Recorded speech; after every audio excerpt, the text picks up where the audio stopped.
సామెతలు 21వ అధ్యాయం మొదటి వచనం. యెహోవా చేతిలో రాజు హృదయము నీటి కాలువలే ఉన్నది. యెహోవా చేతిలో ఏముందంట? రాజు హృదయం ఎలా ఉంది? నీటి కాలువలే ఉన్నది. ఆయన తన చిత్త వృత్తి చొప్పున దాని త్రిప్పును అని అంటున్నాడంట. రాజు హృదయం అంట యెహోవా చేతిలో, దేవుని చేతిలో ఎలా ఉందంట? నీటి కాలువలాగా, అంటే ఒక ప్రవాహం లాగా, ఒక కాలువ వలె ఉందంట. ఏముంది కాలువలాగా? రాజు హృదయము. అప్పట్లో అంతా పరిపాలించే వాళ్ళు ఎవరు? రాజులే పరిపాలన ఉండేది అన్నమాట. అర్థమవుతుందండి? కాబట్టి రాజు హృదయం అంట దేవుని చేతిలో ఎలా ఉంది? నీటి కాలువలాగా ఉందంట. ఆ కాలువను ఏం చేస్తాడంట ఆయన? తన చిత్త వృత్తి చొప్పున దాన్ని త్రిప్పును అని అంటున్నాడు. అంటే తన చిత్తాన్ని నెరవేర్చే దానికోసం తన మాట ప్రకారంగా ఎవరైతే నడుచుకుంటారో అటువైపున ఆ ప్రవాహాన్ని ఏం చేస్తాడంట? తిప్పుతాడు, నడిపిస్తాడు అని అంటున్నాడు. ఏంటి ఆ ప్రవాహం? ఆ ప్రవాహం ఏంటి అసలు? అది ఎవరి హృదయం? రాజు హృదయం అన్నమాట. అవునా? అప్పుడు అందరూ కూడా ఎవరి దయ పొందుకోవాలనుకుంటారు? రాజు పరిపాలన కాబట్టి రాజు యొక్క దయ, ఆయన ప్రేమ, ఆయన కనికరం మన మీద ఉంటే ఎవరైనా చల్లగా ఉంటారు. అవునా? రాజు కోపం వస్తే ఏమైంది? రాజు కోపం వస్తే మనం తట్టుకోలేము. అది గర్జించు సింహం వల్లే ఉండిద్ది. అవునా కదా? కాబట్టి రాజుకి ఎప్పుడు కోపం వచ్చిందంట? మనం నడవాల్సిన దారిలో నడవకపోతే రాజుకి కోపం వచ్చిద్ది. మాకు మనిషి ఉండాల్సిన రీతిగా ఉండకపోతే రాజుకి కోపం వచ్చిద్ది అని అంటున్నాడు. అర్థమవుతుందండి? ఇక్కడ మనం రాజు అనుకుంటారు, ఎవరి కాళ్ళు ఏమనుకుంటారు? మనమే కదా అసలు ఇక్కడ ఏదైనా చక్రం తిప్పేదని అనుకుంటారు. అవునా? ఈ లాక్ సంబంధంగా ఎంత పెద్ద అధికారి అయినా సరే, ఏమి చేయడానికి అధికారి అయినా సరే, లేకపోతే మామూలు సామాన్య మనుషుడైనా సరే ఎవరు ఏమి చేసేది కాదు. రాజు హృదయం అనంట ఒక కాలువలాగా ఉందంట, ఒక ప్రవాహం వలె ఉంది దేవుని చేతిలో. ఆయన ఎటువైపు తిప్పుతాడంట? The king's heart is a stream of water in the hand of the Lord. He turns it wherever he will. తనకి ఎటువైపు అయితే ఇష్టమో అటువైపు దాన్ని తిప్పుతాడు. రాజులు కూడా ఏమి ఉండదు. అవునా? ఆ దినాన రాజు పిలవకుండా రాజు దగ్గరికి ఎవరు వెళ్తానికి లేదు. అది రాణి అయినా సరే. అవునా? ప్రాబ్లం వచ్చింది కరెక్టే, ఆయన పిలవకుండా నేను పోతే నా ప్రాణాలకు కూడా హాని జరిగిద్ది. అప్పుడు ఒక ఆజ్ఞ ఉంది, రాజు పిలవకుండా వెళ్ళకూడదని. అలా ఒకవేళ వెళ్ళినట్లయితే కనుక మరణ శిక్ష. లేదు, ఒకవేళ రాజుగారు కనికరించి తన దండాన్ని ఆమె వైపు చాపితే కనుక అప్పుడు బ్రతకటానికి అవకాశం ఉంటుంది. కానీ లేకపోతే ఆజ్ఞ ప్రకారంగా ఆయన పిలవకుండా వెళ్తే చనిపోవటమే అన్నమాట. మరి అలాంటిది ఎస్తేర్ సాహసం చేసి ప్రాణాలకు సైతం తెగించి రాజు దగ్గరికి వచ్చినప్పుడు రాజు దండం ఎలాగెత్తాడంట? అసలు దేవుడు, రాజు హృదయం అంట ఎవరి చేతిలో ఉంది? దేవుడి చేతిలో ఒక ప్రవాహంలాగా ఉందన్నమాట. అది ఎవరి వైపు చూపించాలో, ఆయన దయ, ఆయన కనికరం, ఆయన కృప ఎవరి దగ్గర చూపించాలో, ఎవరి దగ్గర చూపించకూడదో రాజు చేతిలో కూడా లేదు, దేవుడి చేతిలోనే ఉండిద్ది అనమాట. కాకపోతే అప్పుడు ఉండే అందరికన్నా హెడ్ ఎవరు? రాజే. అవునా? రాజు కన్నా ఇంకా ఆ రాజ్యానికి పెద్ద ఎవరు లేరు. కానీ మనం తెలుసుకోవాల్సింది, అంత మాత్రాన మనం మనిషిగా ఉండే రాజు వైపే మన చూపు ఆగిపోవాలా అంటే కాదు. మన చూపు ఎటువైపు ఉండాలి? అందుకనే మొన్న బ్రదర్ అంటున్నారు, ఏమని? నెబుకద్నెజర్ ఇందు మూలంగా నీకు ప్రత్యుత్తరం ఇవ్వాల్సిన అవసరం మాకేమీ లేదు అని అంటున్నాడు. అప్పుడు ఆయనేగా రాజు, ఏ సామాన్య రాజు కాదు. అప్పుడప్పుడే ఉందామా ఊడిపోయేద్దామా అన్నట్టుకు వచ్చిన రాజు కూడా కాదు ఆయన. అవునా? నెబుకద్నెజర్ అంటే ఎట్లాంటి రాజు? మహాబలం కలిగిన రాజు. ఆ రాజు ముందు నుంచో వీళ్ళు అలా మాట్లాడుతున్నారని అంటే వీళ్ళకుండే ధైర్యం ఏంటి?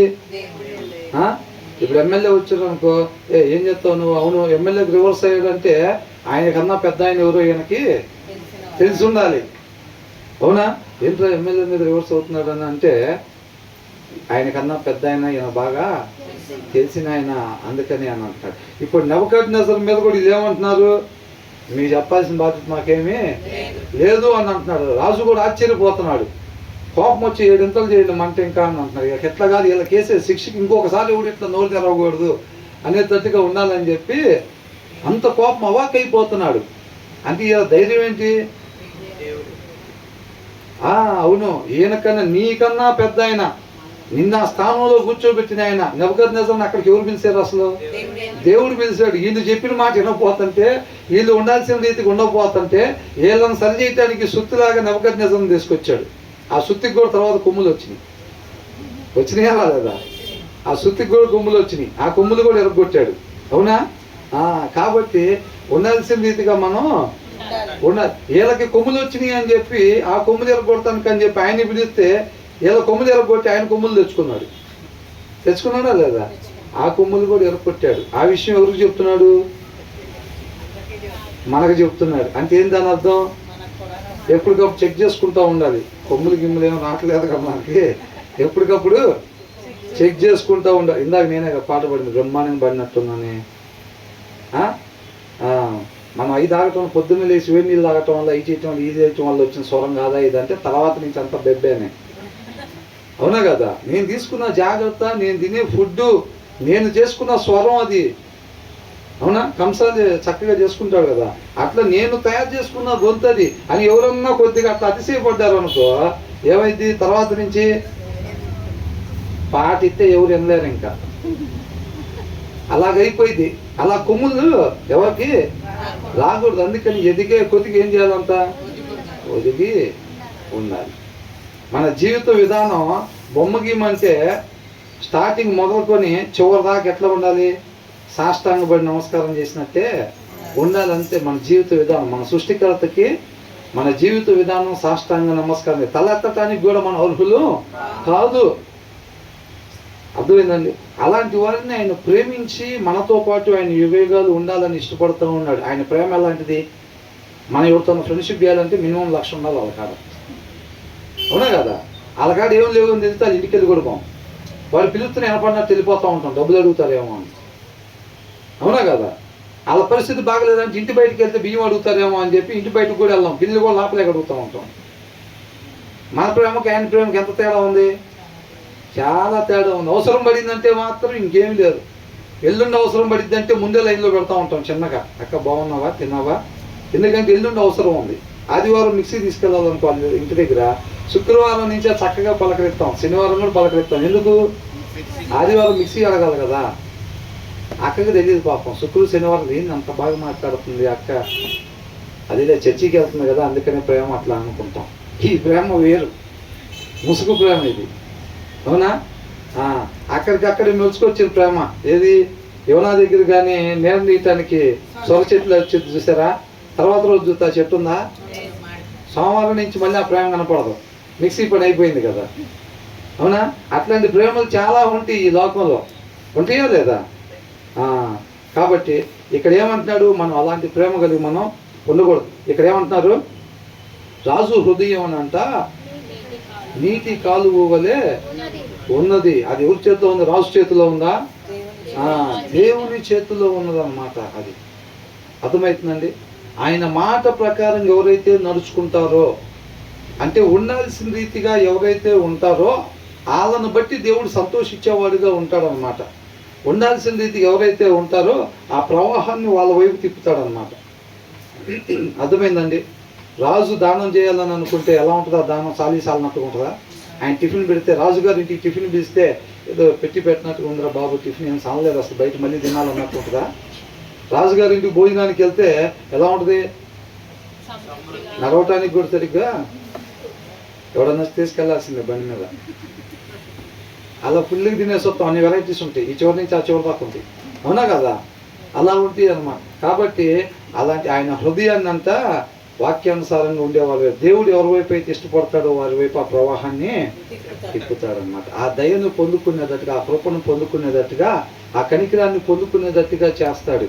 ఎవరి వైపు, లంచం ఇచ్చిన వాళ్ళ వైపా, మరి ఎవరి వైపు? తీబాతుంది, స్మెల్ వస్తుంది, అందరూ చూస్తున్నారు. ఏంటంట ఆ? కాబట్టి ఉండాల్సిన రీతిగా ఉండేవారి వైపు ఆయన ప్రవాహాన్ని, రాజు హృదయాన్ని తిప్పుతాను అని అంటున్నాడు అన్నమాట. కాబట్టి మనం పాట పాడితే, మనం ప్రార్థన చేస్తే, మన వాక్యం చెప్తే, మనం చాపలు వేస్తే కరెక్ట్గా వేసాం కదా, అసలు కుర్చీలు పర్ఫెక్ట్గా వేసాం, నేను వేస్తే ఇట్లా వస్తే, మిగతా వాళ్ళు వేస్తే గజిబిజి కొత్తి, అట్లాగా మనం ఎప్పుడు కొమ్ములు తెచ్చుకునే వాళ్ళంగా ఉండకూడదు అనమాట. అది ఎక్కడి నుంచి వచ్చిందో ప్రతి క్షణం కూడా, ప్రతిసారి మనం ఎదిగి ఆయనకి మనం విధేయత కలిగి ఉండేవారుగా, సమస్త మహిమ ఆయనకి మాత్రమే వెళ్ళేటట్టుగా ఉండాలి. వీళ్ళందరూ కుంటోళ్ళని లేపితే, గుడ్డోళ్ళకి చూపులనిస్తే ఆ మహిమ సమస్తం ఎవరికి వెళ్ళాలనుకున్నారు? దేవుడికే వెళ్ళాలని అనుకున్నారు. ఎందుకంటే వాళ్ళకు తెలుసు ఇదంతా కూడా అక్కడి నుంచి వచ్చింది, మా గొప్పతనం ఏమీ లేదు. ఒక్కసారి ఆయన ఆపాడు అనుకోండి, డోర్ వేసాడు అనుకోండి, మేము ఎన్నిసార్లు చేతులు వేసి ప్రార్థన చేసిన ఇక్కడ ఏమీ జరగదు. అర్థమవుతుందండి? కాబట్టి వీళ్ళందరూ ఏమంటున్నారు? చేసింది ఆయన, మీరు సిలువేశారు చూసారా, మీరు తృణీకరించారు చూసారా, ఆయన ఇది మొత్తం చేసింది, ఆయన వైపు చూడండి, ఆయన వైపు చూడండి అని చెప్పారు తప్ప అందరూ నన్ను చూసి చర్చికి రండి అని ఎవరు చెప్పలేదు వాళ్ళు అట్లా. అవునా? కాబట్టి మనం కూడా ఎరిగి ఉండాలన్నమాట. ద లార్డ్ ఆల్ మైటీ, సర్వాధికారి. అవునా? సర్వము అధికారము కలిగిన దేవుడు అని అన్నమాట. ఒకసారి మనం ఇర్మియా గ్రంథంలో చూద్దాం.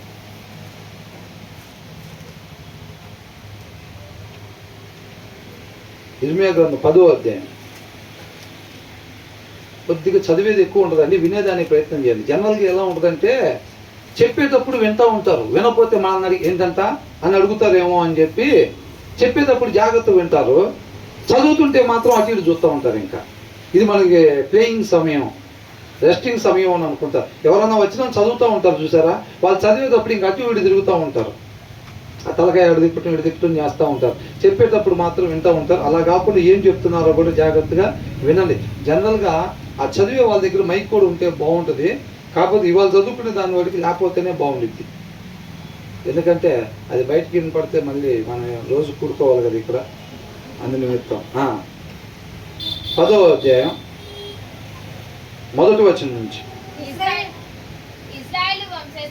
అంటే వాళ్ళని వాటికి పిలుస్తున్నారా? మనల్ని కూడా పిలుస్తున్నారు. ఏంటంట?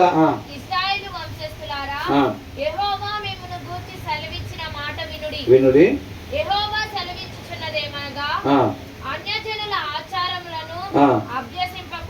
ఏంటంట?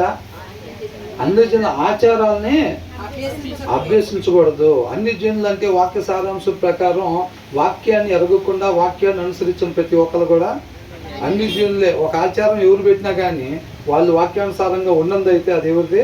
అన్ని జనులు ప్రవేశపెట్టిందే. ఏమంటున్నాడు ఇంకా?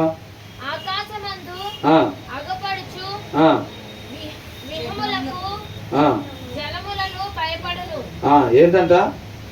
యెహోవా సెలవిచ్చినది ఏమనగా అన్ని జనులు ఆచారములు అభ్యసించకుడి.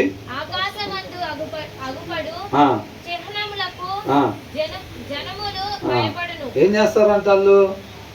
ఆకాశంలో కనపడే చిహ్నాల కంట వాళ్ళు ఏం చేస్తారు? భయపడిపోతారు వాళ్ళు. అందుకని ఏం చేస్తారు? పొద్దున్నే లేచి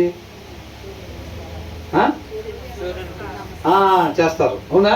వాళ్ళు పొద్దున్నే లేచి అట్లా చేస్తారు. కాబట్టి మనల్ని ఏం చేయమంటున్నారు అంటే అది చెయ్యాలా చేయకూడదా? దాని కింద ఏమనుంది? వాళ్ళు భయపడతారు. ఆకాశంలో కనపడే చిహ్నాలకు వాళ్ళు భయపడతారులే కానీ మీరు వాటికి భయపడకూడదు. అవునా? అంటే మనం వాటికి నమస్కారాలు పెట్టాలా పెట్టకూడదా? పెట్టకూడదు అసలు. తర్వాత అంటే పనికొచ్చాయి కదా, పనికొచ్చాయి కదా, ఈ వ్యర్థమైనవి.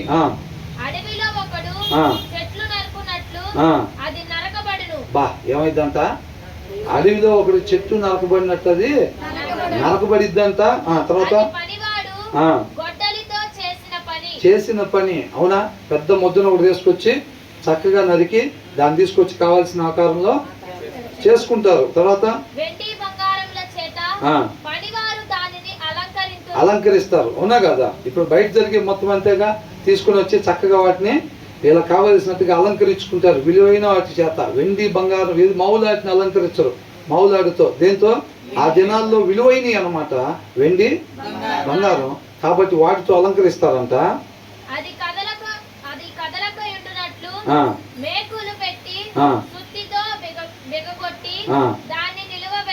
అంటే వాళ్ళకి ఇలా సహాయం చేయడానికి వెళ్ళిపోయిద్ది అని చెప్పి కాదు, కదలకుండా నిలబెట్టమనేది, పడిపోయిద్దని. దానంతటికి అదే నిలబడలేదు, అది పడిపోయిద్ది కాబట్టి మేకులతో దిగ్గొట్టమంటున్నారు అంతే తప్ప ఎవరన్నా మొరపెట్టుకోగానే వెళ్ళిపోయి సహాయం చేయడానికి వెళ్ళిపోయిద్దని కాదు మేకులు కొట్టేది.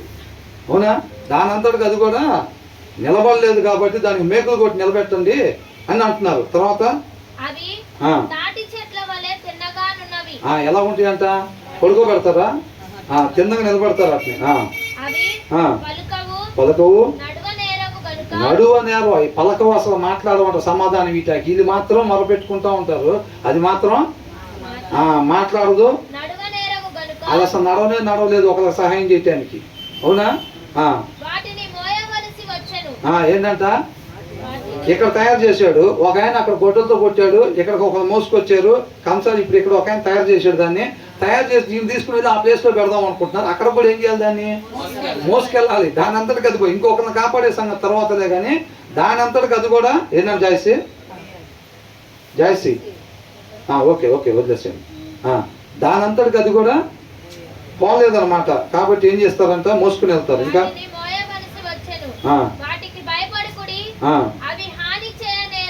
ఏం చేయలేమంట? వాటికి అసలు భయపడాల్సిన పనే లేదు. అర్థమవుతుందండి? అప్పుడు దాని ప్రభావితం అట్లా ఉంటుంది ఎట్లా ఉంటుంది అని ఏమీ లేదు. అవి అసలు హాని చేయలేవు, వాటికి ఏం భయపడాల్సిన అవసరం లేదు. అట్లా ఏమైనా అయ్యి ఉంటే ఏమో ఇవి ఉంటే ఏమో అనేది ఏం లేదు. వాటి వలన కాదు అని అంటున్నాడు. మేలు చేయటం వాటి వలన కాదు. యెహోవా నిన్ను పోలిన వాడు ఎవడును లేడు.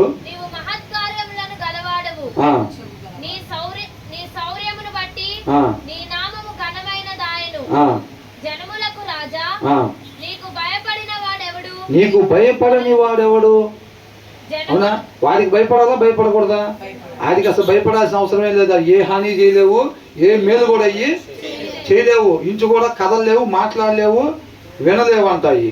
అవునా? దేవుడు ఏం చేస్తాడు? సర్వరాజుల హృదయాలంతా ఆయన అరచేతిలో ప్రవాహాల్లాగా పెట్టుకుని ఉంటాడు అన్నమాట. మనిషి ఉండాల్సిన రీతికి ఎవరైతే ఉంటారో వారిని బట్టి ఆయన సంతోషించి ఆనందించేవాడు ఉండి ఆ ప్రవాహాన్ని వారి వైపు తిప్పుతాడు అనమాట. ఆ రాజు దయ పొందుకోవటానికి, అనుగ్రహం పొందుకోవటానికి వారి వైపు ఆ ప్రవాహాన్ని తిప్పుతాడు అనమాట. కాబట్టి మనం సర్వాధికారి వైపు నిత్యం చూసేవారంగా ఉండాలి. ఆయన దయ మన మీద కలగాలని అంటే మనం ఏం చేయాలి? వాక్య ప్రకారంగా నడుచుకోవాలి. ఉండాల్సిన రీతిగా మనిషి ఉండాల్సిన రీతిగా మనం ఉండాలి. తర్వాత ఏమంటున్నారు?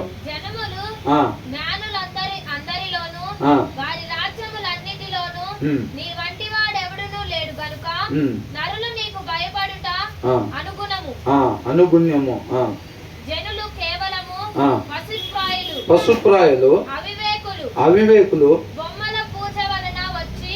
వచ్చు. ఏంటంట? అవివేకులు, జనులు అవివేకులు, బొమ్మల పూజ వలన వచ్చు జ్ఞానము వ్యర్థము.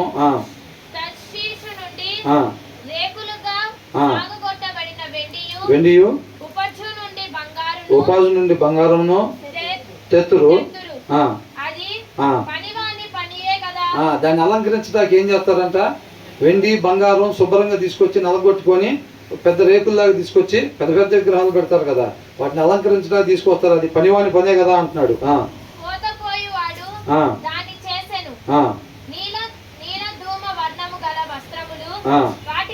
వాటికి ఉన్నవి నేర్పరులకు అవన్నీ అంట ఈ పని వాళ్ళు చేసినయే కదా అని అంటున్నాడు. ఇంకా యెహోవాయే నిజమైన దేవుడు, ఆయనే జీవము గల దేవుడు. ఎప్పటి వరకు అంట? సదాకాలము ఆయనే రాజు. ఆయన ఉగ్రతకు భూమి కంపించును. సహింపలేరు. జనములు ఆయన కోపమును సహింపలేరు. నిజమైన దేవుడు మనకు అర్థం అవుతుంది కదండి. అవునా? తర్వాత ఏమంటున్నారు? ఎవరితో వీటిని తయారు చేసుకుంటున్నారు చూసారా? వీటిని తయారు చేసుకొని ఇట్లాగా నేనేం లేకుండా నేను ఇది పెట్టుకొని, నువ్వేమో బైబుల్ పట్టుకొని వెళ్ళి నేను సైకిల్తో వచ్చా, బెంజ్ కార్లు కొన్నా, నువ్వు చూస్తే స్కూటర్తో వచ్చావు, నీ స్కూటర్ ఆయిల్ కొట్టించుకోవటం కూడా లేదు ఇప్పుడు, అది పట్టుకొని వెళ్ళి ఇది నిజం అది నిజం కాదని అంటూ ఉంటారు కదా. వాళ్ళతో ఏం చెప్పాలంట? ఆకాశమును భూమిని సృష్టింపని ఈ దేవతలు భూమి మీద నుండకుండను ఆకాశము క్రింద ఉండకుండును నశించును. ఈ భూమి కింద ఆకాశం కింద అంట ఉండకుండా, అంటే భూమి మీద ఉండకుండా ఆకాశం కింద ఉండకుండా ఏమవుతాయి అంట? నశించిపోతాయి ఒక రోజున. అవునా? అది మనం చెప్పాల్సింది. తర్వాత ఏమంటున్నారు? సృష్టించను. ఇందాక అంటున్నారు కదా, వీటిని పెట్టుకుంటున్నారు కదా, భూమిని ఆకాశాన్ని కలిగించకుండా ఉన్న వీటిని ఈ భూమి మీద ఆకాశం కింద ఉండటానికి వీల్లేదు, నశించిపోతాయి అని అంటున్నాడు. మరి వాటిని తయారు చేసింది ఎవరంట? ఆయన తన బలము చేత భూమిని సృష్టించను,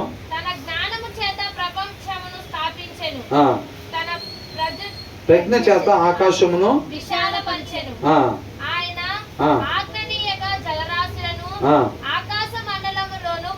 పుట్టును. ఏమైందంట? ఆయన ఆజ్ఞగానే ఏం పుడతాయంట? ఆయన ఆజ్ఞగా జలరాశులు ఆకాశ మండలంలో పుట్టును అన్నాను. నేను చదువుతా ఉంటే నాకు ఒక డౌట్ వచ్చింది. ఆయన ఆజ్ఞ ఇచ్చినప్పుడు ఆకాశంలో జలరాశులు పుడతాయి అంటున్నారు. ఇప్పుడు మనకేమో ఇక్కడ ఆవిరైపోయి నీళ్లు పైకి వెళ్ళిపోయి మళ్ళీ వర్షాలు పడతాయి అంటున్నారు. మరి ఇప్పుడు వర్షాకాలం కంటిన్యూగా వర్షం పడతానే ఉంటుంది. మొదటి రోజు అంటారా, పోనీ దాని ముందు రోజు దాకా ఎండ పడిందా, ఆవిరైపోయి వచ్చి పని అని అనుకుంటాం. మరి తర్వాత రోజు కూడా వానాకాలం అంతా ఇంచుమించుగా ఎండ కనపడకుండానే ఉంటుంది. 10% ఏమో కనపడొచ్చేమో, 90% ఎండ ఏమీ ఉండదు. మరి తర్వాత రోజు ఎండే రాకుండా నీళ్ళు ఆవిరైపోయి పైన పోయి మేఘాలు తయారైనయా? మళ్ళీ రెండో రోజు కూడా వర్షం పడింది, మళ్ళీ మూడో రోజు కూడా మబ్బు పట్టే ఉండిద్దిగా. మరి అప్పుడు మళ్ళీ ఆవిరైపోయి మళ్ళీ వెళ్ళినయా? మళ్ళీ వర్షం పడిందా? మరి ఎలా పడింది? ఇంచుమించుగా 2-3 నెలలు వర్షాకాలం అంతా అయితే పొద్దున, మధ్యాహ్నం, సాయంత్రం ఏదో ఒక టైంలో పడతానే ఉంటుంది. పొద్దున పడినా సాయంత్రానికి ఏమి భయంకరంగా ఎండ ఏమి రాదు. వానాకాలం అప్పుడు కూడా కొంచెం తక్కువగానే ఉంటుంది. నీళ్ళు ఆవిరైపోయి పైకి పోయి మేఘం తయారయ్యా అంత ఎండేమి రాదు వానాకాలం. మరి ఎలా పడుతాయి అంత? దేవుడి మాట. ఆయన ఆజ్ఞగా జలరాశులు పుడతాయి అంట. కాకపోతే ఆయన ఏది కూడా మ్యాజిక్ చేసినట్టుగా చేయడు, ఒక క్రమంగానే చేస్తాడనమాట. ఒక క్రమంగానే చేస్తాడు. నీతి లేకుండా ఆయన అక్కడ ఏదో చేసేసాడు, అది ఆ క్రమం ప్రకారంగానే దేవుడు తయారు చేస్తాడు ఏదైనా సరే. అవునా? కాబట్టి తర్వాత ఏమంటున్నాడు? భూమి అంత భాగములలో నుండి ఏం చేస్తాడంట? ఆవిరిని ఎక్క చేస్తాడంట. వర్షము కలుగునట్లుగా ఆయన మెరుపులు పుట్టించును, తన ధనాగారంలో నుండి గాలిని రప్పించును. పశుప్రాయుడు. చూసారండి వర్షం ఎలా తెప్పిస్తాడో? అది ఎక్కడి నుంచి వచ్చింది? సమస్తం చేయవాడు ఎవరు? దేవుడేనా కాదా? సమస్తం చేయవాడు దేవుడే. ఈ లోకాభివృద్ధి కోసం, లోకంలో కొంతకాలం ఉండిపోయే వాటి కోసం చాలా మంది క్రైస్తవులుగా పుట్టి కూడా, నేను ఇంత ఉన్నా ఈ మధ్యలో, క్రైస్తవులుగా పుట్టి కూడా వాటి కోసం వీటి కోసం పేర్లు మార్చుకోవటం, ఉద్యోగాల కోసం వెళ్ళి తోకలు తగిలించుకోవటం. అవునా? నాకు తెలిసి క్రిస్టియన్స్గా ఉన్న వాళ్ళు కూడా చాలామంది వెళ్ళి వేరే వాళ్ళ అన్యులతో కలిసి చేరి గుళ్ళకు పోవటం, వాళ్ళ వలన అభివృద్ధి చెందుతామని అనుకోవటం, ఇలాగ బయట సొసైటీలో చాలా దారుణంగా నడుస్తుంది. వీళ్ళందరూ ఎవరంటే వాక్యం చదవని వాళ్ళు. అర్థమవుతుందండి? మంచి విశ్వాస కుటుంబాలన్నీ 2 చెప్పుకుంటా వివాహం చేసుకోవాలని అంటే, పెళ్లి సంబంధాలకు వెళ్ళాలంటే మంగళవారం వద్దులే బుధవారం కానీ అట్లా పెట్టండి అని మాట్లాడుకుంటున్నారు. 2 కుటుంబాలు మంచి విశ్వాస కుటుంబాలుగా నడుచుకుంటూ ఉన్నాయి అన్నమాట. సొసైటీలో పేరుగాంచి ఉన్నాయి. ఆ పిల్లల వివాహ దినాలకి వెళ్ళి చూసుకోవాలంటే పెళ్లి చూపులకి ఏ రోజు వద్దంట? మంగళవారం వద్దు. మరి ఎందుకని? మరి అలాంటి క్రైస్తవ జీవితం కొనసాగుతూ ఉంది. ఆచారాలు పట్టుకుని ముందుకు సాగుతున్నారు. మంచి రోజులు చూసుకుంటూ ముందుకు సాగుతూ ఉన్నారు. అవునా? ఆ రోజు చేయకూడదండి, అట్లా చేయకూడదు, ఇట్లా చేయకూడదు అని అనుకుంటా అడిగితే క్రైస్తవులు అని చెప్పి ముందుకు సాగుతా ఉన్నారన్నమాట. దాంట్లో సత్యం లేదు. అవునా కదా? అది ఆ పేర్లు పెట్టుకుంటేనో లేకపోతే వాళ్ళకు పుడితేనో వచ్చేది కాదు. కానీ ఎవరైతే క్రీస్తుని అనుసరిస్తారో వాళ్ళే క్రైస్తవులు అంతే. ఆ పేరు ఏదైనా కావచ్చు, ఇంటి పేరు ఏదైనా కావచ్చు, ఇంకోటి ఏదైనా కావచ్చు కాక, క్రీస్తుని అనుసరించే వాళ్ళే, దేవుడి మాట ప్రకారంగా నడుచుకునే వాళ్ళే క్రైస్తవులు అనబడతారు. అవునా? తర్వాత ఏమంటున్నారు?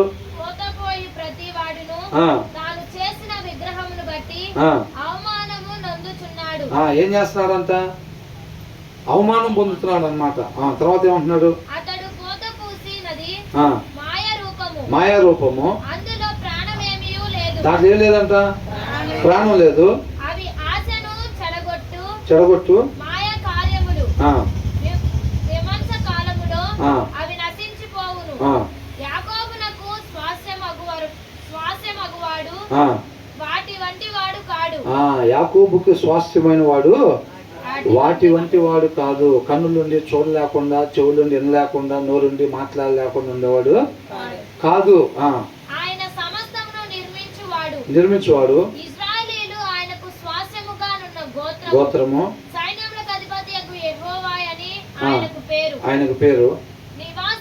నివాసిని ముట్టడి వేయబడుచున్న దేశమును విడిచి వెళ్ళుటకై నీవు సామాగ్రిని సమకూర్చుకొనుము.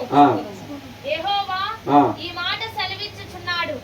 ఇదంతా ఎందుకు స్టార్ట్ చేస్తున్నారు? మొదటి వచనంలో ఏమంటున్నాడు? ఇశ్రాయేలు వంశస్థులారా, యెహోవా మిమ్మల్ని గురించి సెలవిచ్చిన మాట వినండి.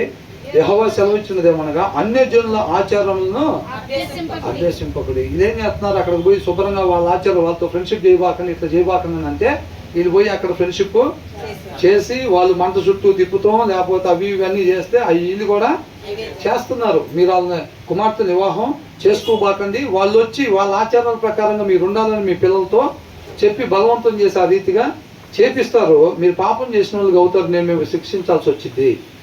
ఆ దినాన్ని ముందున్న వాళ్ళు అట్లా ఉన్న వాళ్ళే కాబట్టి నేను వాళ్ళు అక్కడి నుంచి బయటికి తరివేశాను, మిమ్మల్ని అక్కడికి ప్రవేశపెట్టాను. మీరు కూడా అలా చేశారంటే మాత్రం మిమ్మల్ని కూడా అక్కడ ఉంచను అని అంటున్నాడు. అది చెప్తున్నాడు అన్నమాట. దానికోసం ఇదంతా వచ్చింది. ఏమంటున్నాడు?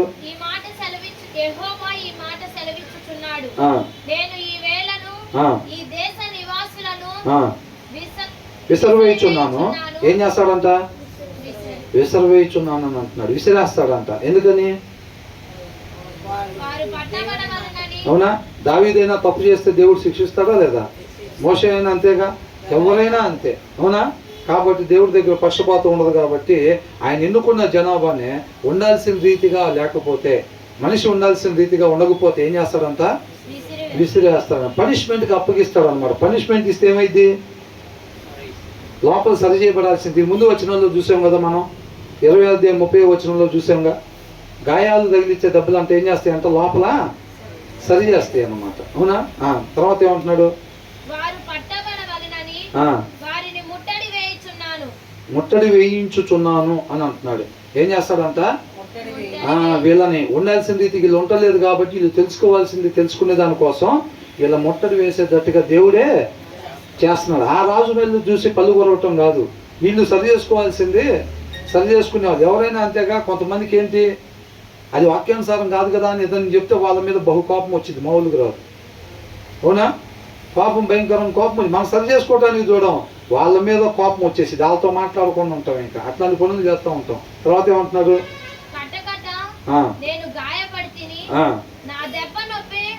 నొప్పి పెట్టుచున్నది, తగినదే సహించుదును. ఏమనుకోవాలంట? శిలువ మీద రెండో దొంగ ఏమన్నాడు? ఇది మనకి తగిన శిక్ష ఇది, కానీ ఏ పాపం చేయలేదు, అయినా సరే శిక్షను అనుభవిస్తున్నాడు. అలాగంతా ఏందని మొదటి దొంగనే అంటున్నాడు. అవునా కదా? కాబట్టి వీళ్ళు మేము తప్పు చేసాం ప్రభువా, మేము ఉండాల్సిన రీతికి మేము ఉండలేదు, ఈ శిక్ష మాకు తగిందే అని అంటున్నాడు.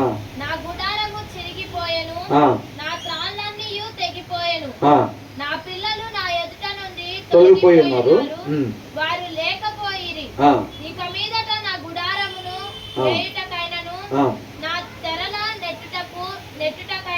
ఎవడును లేడు. ఇందాక సిస్టర్ ప్రేయర్ చేస్తున్నారు. ఏమని? కాపరులంతా చక్కగా దేవుని మాట మాత్రమే పలకాలి, కానీ పిట్టకథలు చెప్పేటట్టుగా చేయబాక ప్రభువా, అలా ఉండకుండా నీ మాట మాత్రమే పలికేటట్టుగా కృపను దయచేయి. అవునాగా? చేయాలా లేదా? కంపల్సరీగా ప్రార్థన చెయ్యాలి. ఎందుకని? కాపరులు పశుప్రాయులై అని అంటే జ్ఞానం లేకుండా అని అర్థం అనమాట. కాపరులంతా పశుప్రాయులై ఎక్కడ చేయరంట? యెహోవా యొద్ద ఈ విచారణ యెహోవా యొద్ద విచారణ చేయకుండా వీళ్ళు ఎక్కడ చేస్తారు? ఇలా పని ఏంటి? వీళ్ళు దేని పోస్ట్ ఆఫీస్ జాబ్ వీళ్ళది, అవునా? పోస్ట్ ఆఫీస్ జాబ్ ఏంటి? సార్ ఇది పంపిస్తే దాన్ని తీసుకొని వచ్చి వీళ్ళకి, ఆ గెస్టులకి, ఆయన విలువైన గెస్టులు ఇక్కడికి వచ్చిన వాళ్ళందరూ, అవునా? ఇది తీసుకుని వెళ్ళి నా గెస్టులకి ఇవ్వని అంటే దాన్ని తీసుకుని వచ్చి మన రొట్టె ద్రాక్ష రసం లాగా పాస్టర్ గారు కూడా తీసుకుంటారు కదా ఫస్ట్, అట్లా మేము కూడా ఫస్ట్ మాకు దాపిస్తాం శుభ్రంగా, మేము తాగిన తర్వాత దాన్ని తీసుకుని వచ్చి అందరికీ చేయాలి. అట్లా కాకుండా వీళ్ళు గురి మారిపోయిన వాళ్ళు ఉంటారు. వాళ్ళు ఏం చేస్తారు? చర్చి పెద్దది చేయాలి, అది చేయాలి, ఇది చేయాలి, కానుకలు బాగా రావాలి, కారు మాలుద్దాం అనుకుంటున్నాను, పిల్లలు పెళ్లి చేద్దాం అనుకుంటున్నాను, ఇట్లాంటివన్నీ ఉంటాయి. పాస్టర్ గారు వాళ్ళు కూడా ఉంటాయి, ఉండవా? ఉన్నప్పుడు ఏమైంది? వాటికి సంబంధించిన అంశాలను సెలెక్ట్ చేసుకొచ్చుకుంటారు వాక్యాలు చెప్పడానికి. కానుకలు బాగా ఇవ్వాలి, లేదా పరిచర్యలు సరిగ్గా రావట్లేదు అనుకోండి, వాలంటీర్స్ కావాలనుకోండి, ఆ దినాన్ని ఏం చేస్తారు? పరిచర్య చేసే అంశాలను తీసుకొచ్చుకొని శుభ్రంగా వాక్యంలో చెప్పేసేస్తారు. చెప్పగానే అది అయిపోయిన తర్వాత అప్పుడు అడుగుతారు అనమాట, ఎవరెవరు మీ పిల్లలు వాలంటీర్స్కి పంపిస్తారు, చేతులు ఎత్తుందంటే ఆ వాక్యం విన్న వాళ్ళు ఏం చేస్తారు? అందరూ ఎత్తుతారు. అంటే దీన్ని దేనికోసం ఉపయోగించుకునే? సొంత ఆలోచన కొరకు, సొంత మేలు కోసం ఉపయోగించుకుంటున్నారు దాన్ని. అది మొత్తం సాహసమే, అవునా కదా? అది ఆత్మ నడిపిన ప్రకారమే జరగాలి తప్ప ఇలా సొంత ఎజెండాల కోసం దీన్ని ఉపయోగించుకుంటే రేపు తప్పదు శిక్ష. కాబట్టి ఏమంటున్నారు? కాపర్లు పశుప్రాయులై యెహోవా యొద్ద విచారణ చేయరు కనుక వాళ్ళే వర్ధిల్లకున్నారు. ఏ రకంగా? వీళ్ళు అనుకునే కార్ల రకంగా వర్ధిల్లుతారు, బంగ్లాల రకంగా వర్ధిల్లుతారు, చిన్న చర్చలు తీసి పెద్ద చర్చలు చేస్తారు, కుమార్తెలకి పెద్ద పాస్టర్ గారికి ఇచ్చి పెళ్లిళ్ళు చేస్తారు, మామూలు డ్రెస్సులు పోతాయి, సఫారీలు పోయి సూట్లు వస్తాయి, ఇవన్నీ ఆస్ట్రీలకు బాగానే జరుగుతుంది. ఈ రకంగా వర్ధిల్లుతారులే కానీ వీళ్ళు ఆత్మీయంగా వర్ధిల్లరు, అవునా? అదని అంటాడు, వాళ్ళు యెహోవా యొద్ద విచారణ చెయ్యరు గనుక వారే వర్ధిల్లకి ఉన్నారు, వారి మందలన్నీ చెదిరిపోవచ్చున్నవి, ఆలకించుడి. ఏంటంట? ఒక్కసారి ఆయన మాట ఇచ్చాడు అంటే వీళ్ళందరినీ విసిరివేస్తాను, వీళ్ళు ఉండాల్సింది ఇది గుంటలేదు, వీళ్ళు తెలుసుకోవాల్సింది చాలా ఉంది, కాబట్టి తెలుసుకునే దానికి వీళ్ళు శిక్షిస్తాను అని అన్నాడు. కాబట్టి ఆయన ఏం చేస్తున్నాడు? ఆల్రెడీ ధ్వని వినపడుతుంది అంటే వీళ్ళకి. ఏం ధ్వని? గుర్రాల ధ్వని, అవునా? వీళ్ళ వేరే జనానికి అప్పగిస్తానన్నారా లేదా? అప్పగిస్తానన్నాడు. వాళ్ళు ఆల్రెడీ వీళ్ళ మీద పట్టడానికి బయలుదేరి వస్తున్నారు ఆల్రెడీ.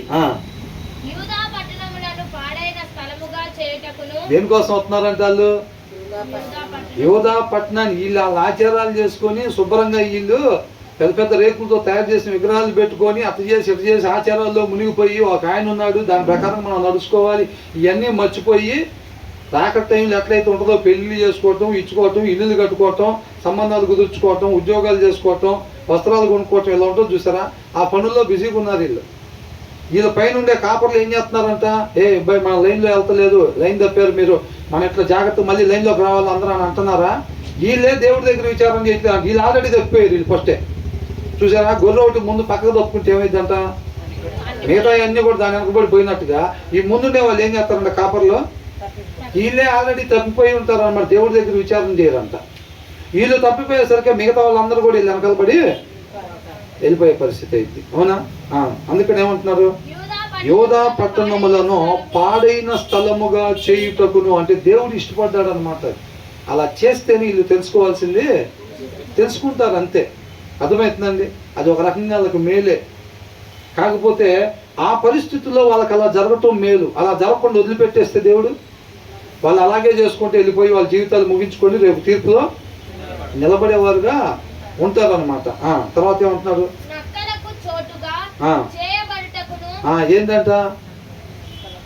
యోధా పట్టణం అంట పాడైన స్థలంగా, నక్కలు ఉండటానికి ఒక మంచి స్థలం లాగా, జనాలు ఉండటానికి కాదంట, నక్కలు ఉండటానికి మంచి స్థలంలో ఉండేటట్టుగా దాన్ని చేసేస్తారంట. ఎక్కడి నుంచి? ఉత్తర దిక్కు నుంచి పిలిపిస్తానన్నారా లేదా? పిలిపిస్తానన్నారు కాబట్టి అది ధ్వని వినపడుతుందంట.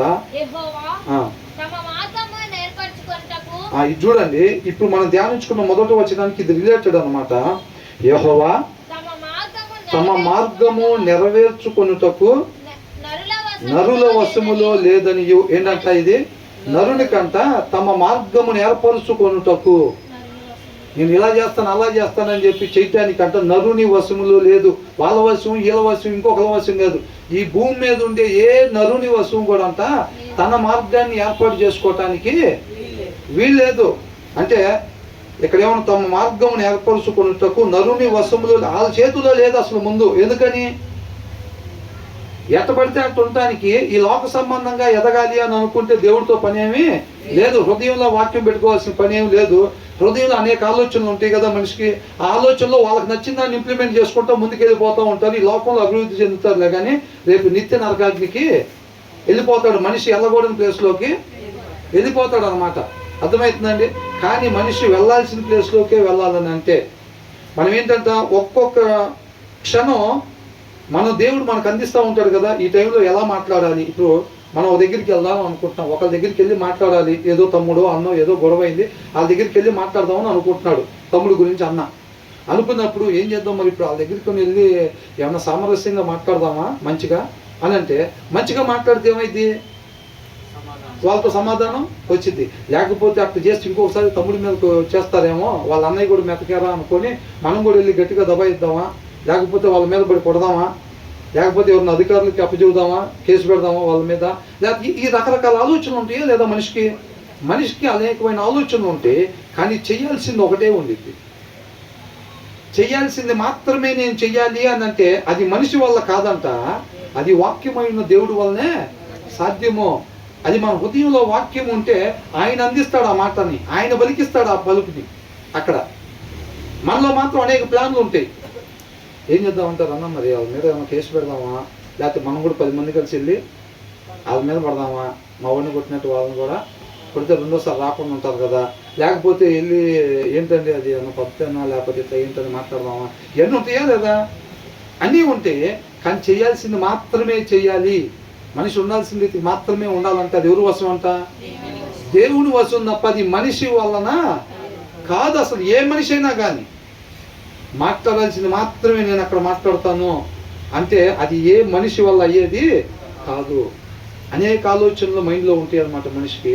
అది అక్కడ మాట్లాడాల్సి. ఎందుకంటే నువ్వు దాంట్లో నుంచి వచ్చిన ఒక్క ఐడియా ఇంప్లిమెంట్ చేయటం వల్ల నీ ముందు ఒక దారి ఏర్పడుతూ ఉండిద్ది. ఇప్పుడు నువ్వు 10 మందిని తీసుకుని వెళ్ళి కొట్టావు అనుకో, సరే నీకున్న ఆలోచనలో అదొక ఆలోచన కదా. 10 మందిని తీసుకుని వెళ్ళి కొట్టగానే అక్కడ కొత్త దారి ఏర్పడిపోయింది. ఏర్పడిద్దా లేదా? తనుదైన వాళ్ళు కాముకుంటారా? వాళ్ళు ఇంకో ప్లాన్ చేసుకుంటూ ఉంటారు. అవునా కదా? ఇంకో ప్లాన్ చేసుకుంటారు. పరిస్థితి ఇంకొక వైపుకి వెళ్ళిద్ది. అక్కడ ఒక దారి ఓపెన్ అయ్యి ఆ దారి ప్రకారంగా వెళ్ళాల్సి ఉండిద్ది అన్నమాట. అలా కాదు, నువ్వు అక్కడికి వెళ్ళిన తర్వాత సామరస్యంగా మాట్లాడేవు అనుకో, నువ్వు సామరస్యంగా మాట్లాడినప్పుడు అక్కడ ఏమైంది? అక్కడ ఇంకొక దారి ఓడిపోయింది. ఎంతమందికి అర్థమవుతుంది నేను చెప్పేది? అవునా కదా? అక్కడ మనం సామరస్యంగా మాట్లాడినప్పుడు ఏమవుతుందంటే అక్కడ ఇంకొక దారి కనపడిద్ది మనకు ముందు. వాళ్ళు కూడా సరేలే వాళ్ళ తమ్ముడు ఇట్లా అయింది, వాళ్ళ అన్న ఇట్లా చెప్పాడు, ఏదో తెలియజేశాడంట, అది ఇది అన్నప్పుడు ఇక వాళ్ళందరితో వదిలేసి అట్లా ఏం కాదులే అని మనం కలిసి ఇంకా సమాధానం పడి ఉండేటట్టు ఆ దారి ఏర్పడిద్ది అనమాట అక్కడ.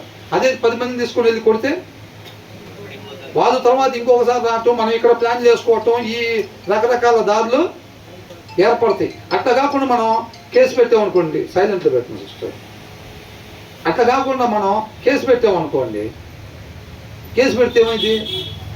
అది ఇంకొక దారి వెళ్ళిద్ది. అది అవునా కదా? అది ఇంకొక దారి ఓపెన్ అయింది. అక్కడ వాళ్ళు దాన్ని బట్టి వాళ్ళ ఏర్పాట్లో వాళ్ళు వస్తారు, ఎవరో లాయర్ను పట్టుకొని. మనం ఏం చేయాలి?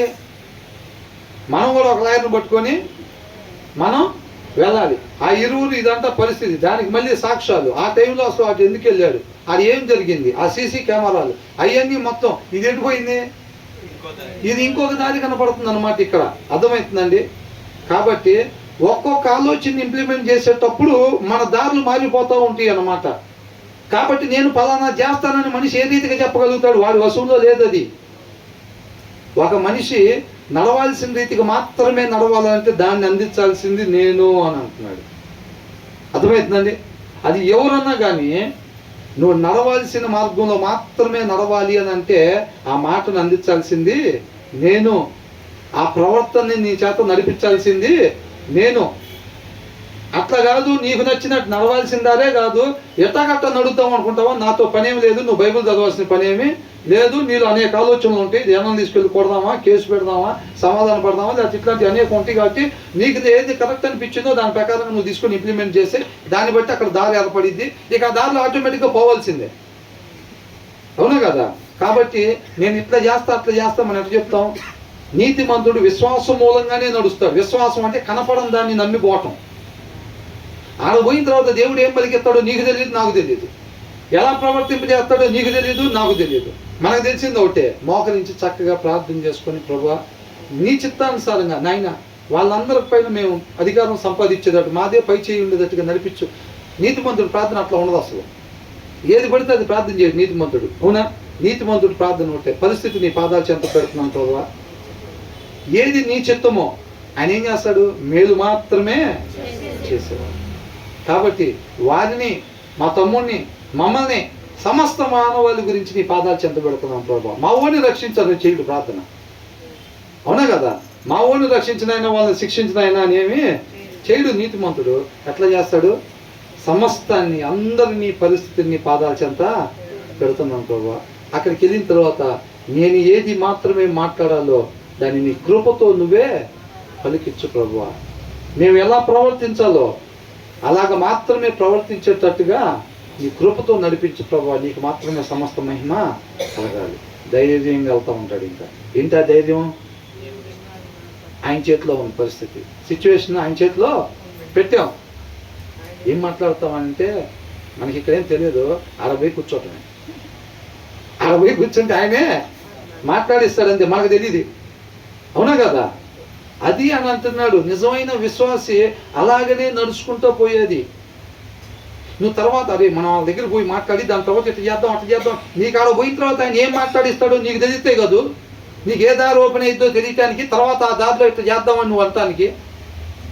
వాళ్ళ దగ్గరికి వెళ్ళి మాట్లాడిన తర్వాత ఇట్లా చేద్దాంరా అని అంటానికి. అసలు నిన్న నీ చేత అక్కడ పోయిన తర్వాత ఏం మాట్లాడిస్తాడో ముందు నీకు తెలియదు.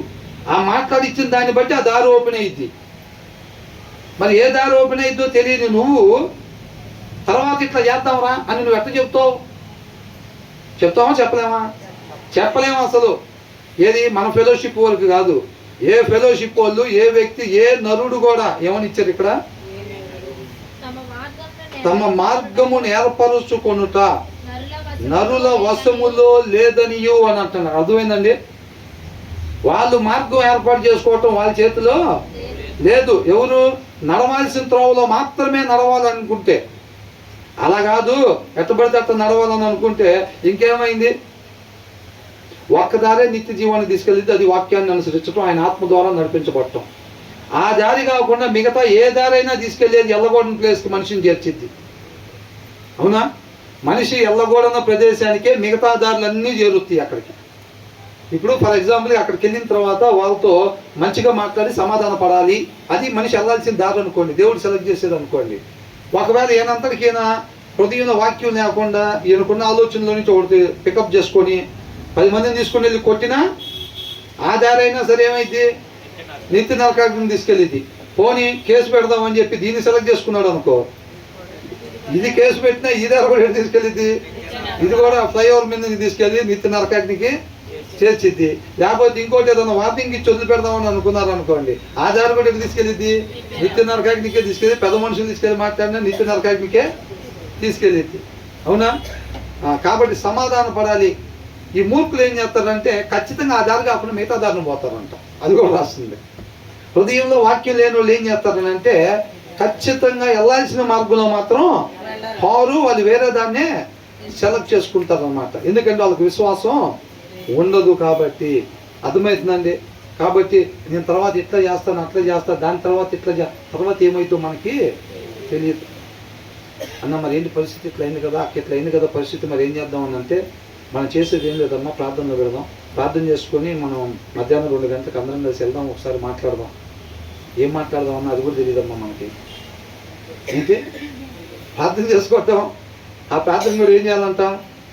మనమే కాదమ్మా బాగు, అందరూ ఏ ఆత్మ నశించిపోవటం ఆయనకి ఇష్టం లేదు కాబట్టి అందరి విషయం ఆయన పాదాలు చెంత పెడదాం, పరిస్థితి సమస్తం ఆయన పాదాలు చెంత పెడదాం. మనం చేయాల్సింది ఒకటే, ప్రభువా నీ ఆత్మ నడిపింపు ప్రకారంగా కాకుండా మేము ఏది మాట్లాడకుండా ఏది ప్రవర్తించకుండా నీ కృపతో మమ్మల్ని నడిపించమని చెప్పి ప్రార్థన చేసుకొని అందరూ బయలుదేశారు వెళ్ళాలి. మనకుండే ధైర్యం అదొకటే. అవునా? మనకుండే ధైర్యం అదొకటే. అక్కడికి వెళ్దాం అన్న, మరి ఇప్పుడు అక్కడికి వెళ్ళి మాట్లాడిన తర్వాత ఎక్కడికి వెళ్దాం అంటే మనకు తెలియదమ్మా, ఆడికి పోయిన తర్వాత ఆయనే నడిపిస్తాడు.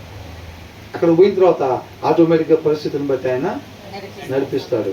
దారి ఓపెన్ అవ్వాల్సిందే ఓపెన్ అవుతుంది. ఎందుకని? పరిస్థితి ఆయనకి అప్పగించాడు. వీళ్ళు తెలుసుకున్నారు, నా వశం కాదు. నిన్ను అడుగుదామా, సంఘ పెద్ద కదా, నీ వశం కూడా కాదు. కానీ విశ్వాసులు వీళ్ళు బాగా పాట పాడతారు కదా, వీళ్ళని అడుగుదామా, వాళ్ళ వశం లేదు. కొన్ని వాళ్ళు ప్రార్థన చేస్తారు కదా, వాళ్ళని అడుగుదామా అంటే వాళ్ళ వల్ల కూడా కాదు, వాళ్ళ వశంలో కూడా లేదు. కొన్ని అందరం కలిసి కూర్చొని మాట్లాడుకునేమని చేద్దామా, మన అందరం కలిసినా మన వశంలో లేదు. నరుని వశంలో లేదంట. మరి ఎవరి వశంలో ఉంది? దేవుని వశంలో ఉంది. ఎవరి చేతిలో ఉందో విషయం, వాళ్ళ పాదాల చెంత విషయాన్ని పెడితే మనకి మేలు కలిగిద్ది. అవునా కదా? కాబట్టి ఎట్లా చేసి అటు చేద్దాం, ఎట్లా చేసి అటు చేద్దాం కాదు. ముందైతే దేవుడు ప్రేరేపించాడు కదా వెళ్దామని. మనమైతే ముందు అక్కడికి వెళ్దాం, ప్రార్థన చేసుకొని దాన్ని బట్టి ఆయనే నడిపిస్తాడు. ఏమైతే ఇంక తర్వాత మనకి తెలియదు.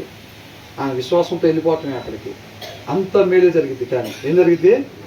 అంత మేలు జరిగింది. ఎలా జరిగిందో నాకు తెలియదు. నువ్వైతే మా అబ్బాయికి పిల్లని తీసుకొస్తావు, చెప్పాడా లేదా? అబ్రహాం చెప్పాడా లేదా? ఏం చెప్పాడు? మా అబ్బాయికి పిల్లని తీసుకుని వస్తావు. ఎట్లా తీసుకొస్తా నాకు తెలియదు ఆ విషయం. మా ఇంటి దగ్గర నుంచి నన్ను తీసుకొని వచ్చి కాపాడుతున్న దేవుడు నీకు కూడా ఖచ్చితంగా, నీకు కూడా తోడుగా. నువ్వే అన్యాయం చేయట్లా, నేను నిన్ను అన్యాయంగా ఏమి పంపిట్లా. మనకున్న బలం అదే, న్యాయ వ్యవస్థలకు ఆయన ఎప్పుడు తోడుగా ఉంటాడు. అదే మన ధైర్యం. నువ్వు బయలుదేరెళ్ళు అంటాడు.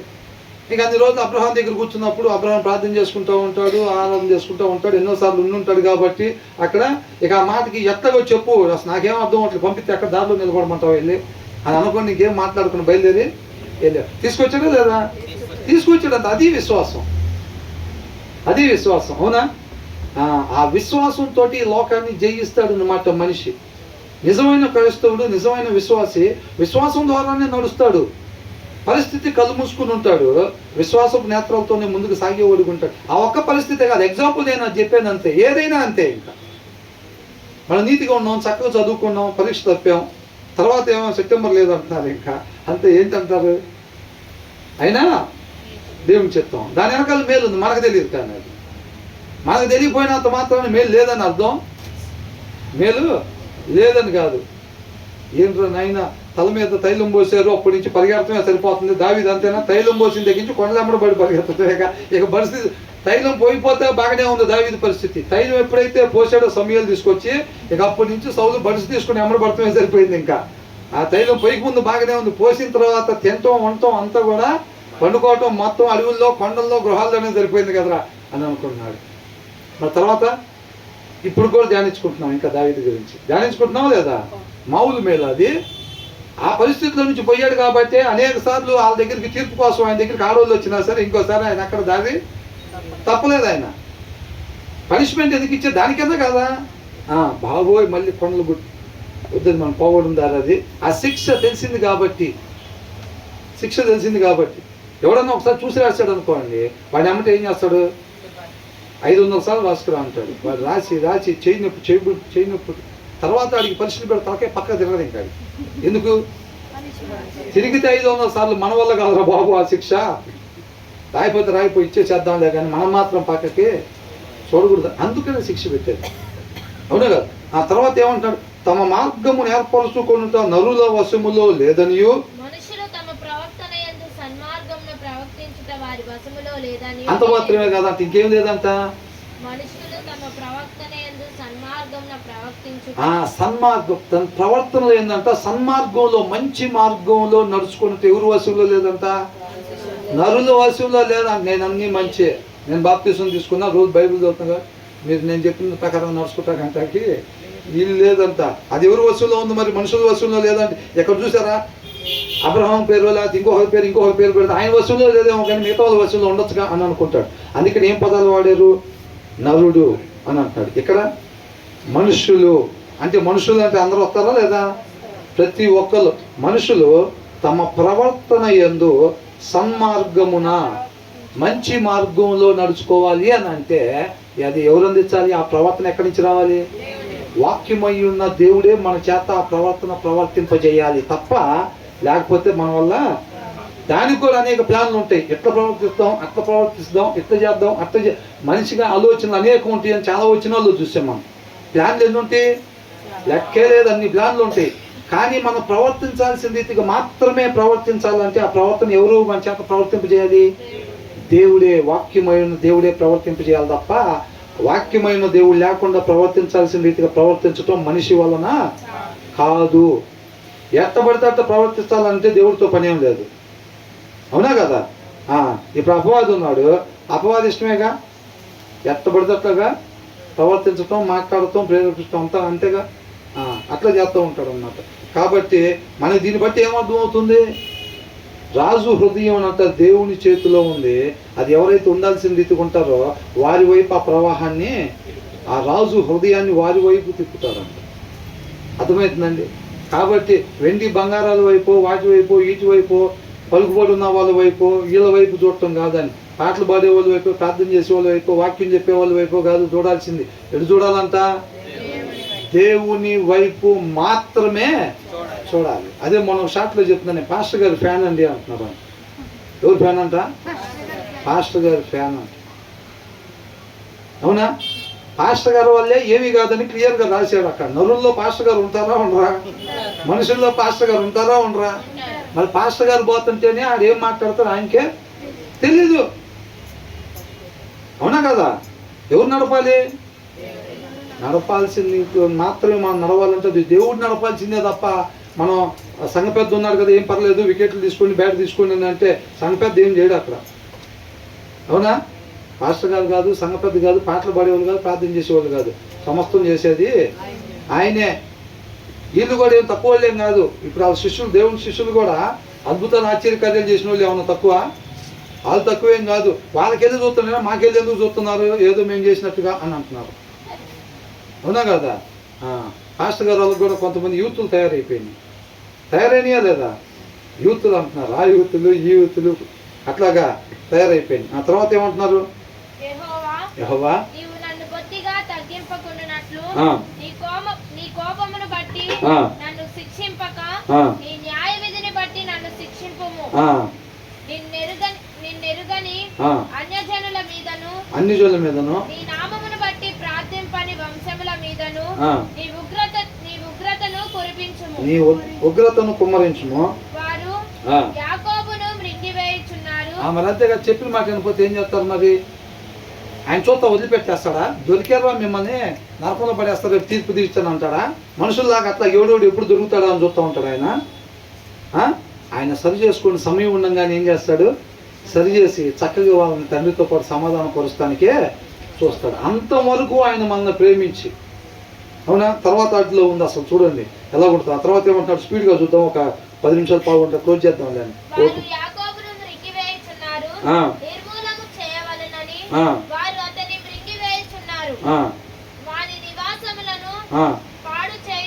పాడు చేయుచున్నారని ఎవరితో చెబుతున్నారు? దేవుడితో చెబుతున్నారు. వాళ్ళని తీసుకొచ్చింది ఎవరు? దేవుడే వాళ్ళని తీసుకొచ్చాడు. అవునా కదా? కాబట్టి మనం తెలుసుకోవాలన్నమాట. వాక్యానుసారంగా ఉండే వాళ్ళంగా ఉండాలి. యెషయా గ్రంథం ఒకసారి చూడండి.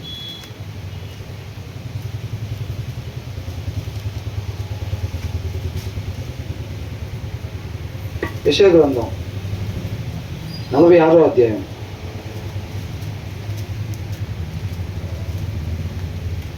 మొదటి నుంచి ఒకసారి చూడండి. బేలు కూలుచున్నది, నెబో కృంగుచున్నది, వాటి ప్రతిమలు జంతువుల మీదను పశువుల మీదను మోయబడుచున్నవి. ఏం చేస్తారు? వాటిని ఎద్దుల బండి మీద కట్టి తీసుకుని వస్తూ ఉంటారు. ఆ ప్రతిమల్ని తెస్తారా లేదా? వాటిని తీసుకుని వస్తున్నారంట. ఏమవుతున్నాయి అంట? కూలుచున్నది, కృంగుచున్నది అని రాశారు. మీ మోతలు సొమ్మసిల్లు పశువులకు భారముగానున్నవి. అవి కృంగుచు కూలుచు నుండి ఆ బరువులను విడిపించుకోలేక ఆమె చెరలోనికి పోయి ఉన్నది. ఇంకా అది తప్పదుగా. అవునా కదా? కేవలం బరువు తప్ప వాటి వల్ల ఉపయోగం ఏమీ లేదు. యాకోబు ఇంటి వారలారా, ఇశ్రాయేలు ఇంటి వారిలో శేషించిన వారలారా, గర్భము పుట్టినది మొదలుకొని నా చేత భరింపబడిన వారలారా, తల్లి ఒడిలో కూర్చుండినది మొదలుకొని నేను చంక పెట్టుకొని వారలారా. ఏంటంట? దేవుడికి మనం ఎలాగంట? తల్లి ఒడిలో కూర్చున్నది మొదలుకొని చంక పెట్టుకొని వారలా. దేవుడు మనల్ని ఎలా పెంచాడంట? ఇజ్రాయెల్ని కానీ మనల్ని కానీ ఏంటి, చిన్న పిల్లోడి దగ్గర నుంచి, మధ్యలో వచ్చినోడు కాదు దేవుడు, చిన్న పిల్లోడి దగ్గర నుంచి అంతా మన చంకలో పెట్టుకొని పెంచుతారు చూసారా, అలాగ మనల్ని పెంచాడు అంట.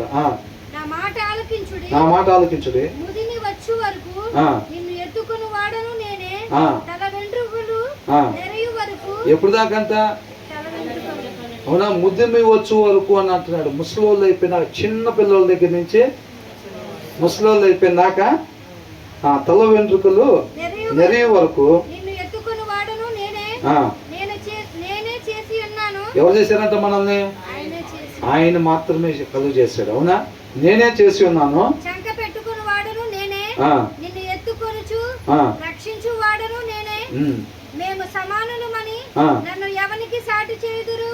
చూసారా ఏమంటున్నాడు దేవుడు? అసలు ఎట్లా మాట్లాడుతున్నాడు? ఆ వెనకాల ఆ భావోద్రేకం కనపడుతుందా? మీరు ఎవరెవరి దగ్గరికి వెళ్ళి ఆచారాలు చేస్తున్నారే, ఇవన్నీ చేస్తున్నారు, అవి చేయబాకండి అవన్నీ అని చెప్పి నేను మిమ్మల్ని ప్రేమించి బానిసలు ఉండేవాళ్ళు నేను మిమ్మల్ని ఇక్కడ తీసుకొస్తే, మీరు అవసరం తీరిపోయిన తర్వాత మరలా నన్ను దోసేసి పక్కకి నా ఊసే లేకుండా ఆచారాలను అనుసరించుకుంటా మీరు దాని ప్రకారం ముందుకి ఉంటున్నారు కదా. నేను ఉండాల్సిన ప్రదేశంలో తీసుకొచ్చి మీరు ఎవరినో చెట్టు కొమ్మల్ని రాళ్ళని తీసుకొచ్చి తయారు చేసి వెండి బంగారాల చేత వాటిని అలంకరించి తీసుకొచ్చి అక్కడ పెడుతున్నారు కదా, అవునా కదా. కాబట్టి ఏమంటున్నాడు? నాకు మేము సమానులమని నన్ను ఎవరికి సాటి చేయుదురు అని అంటున్నాడు. చదవాలి. నాకు పోటీగా ఎవరిని చేయుదురు మీరు అని అంటున్నాడు. ఇద్దరు ముగ్గురు వాళ్ళు ఉంటారు అట్లాగా. ఎంతమంది? ఇంకోటి ఎంతమంది ఉంటారు? ఉంటారా లేదా? కానీ ఏమంటున్నాడు? నాకు అటు ఇటువైపు అట్లా పెడతానికి నాతో ఎవరిని సమానం చేస్తారు? నాతో ఎవరు పోటీగా ఇంకొకరిని తీసుకొచ్చి మీరు పెడతారు? ఆ దినాన్ని ఇజ్రాయెల్ చేశారా లేదా? దేవుడు నడిపిస్తుంటే కాదని వీళ్ళు దూడని తయారు చేసుకున్నారా లేదా? అట్లా తీసుకొచ్చి ఎవరిని నా పక్కన పెడతారు? ఎంత బాధపడుతున్నారు అండి. అవునా, నువ్వు మా అమ్మ కాదు అసలు, మా అమ్మ వేరు అని అంటే తల్లికి ఎలా ఉంటుంది? తండ్రిని అట్లా అంటే తండ్రికి ఎలా ఉండిద్ది అసలు? దేవుడు అసలు ఎట్లా అంటున్నాడు? వీళ్ళు అసలు ఊసుందా? ఆచారాలు చేసుకుంటా, కమ్మగా వివాహాలు చేసుకుంటా, దాని ప్రకారంగా వీళ్ళు డెవలప్ అవుతా, సైకిల్ ఉన్నవాళ్ళు బండి, బండి ఉన్నవాళ్ళు కారు, దాని ప్రకారంగా ఎగిరి గంతులు వేసుకుంటా, అవునా కదా, అలా ఉంటున్నారు అన్నమాట. తర్వాత ఏమవుతుంది?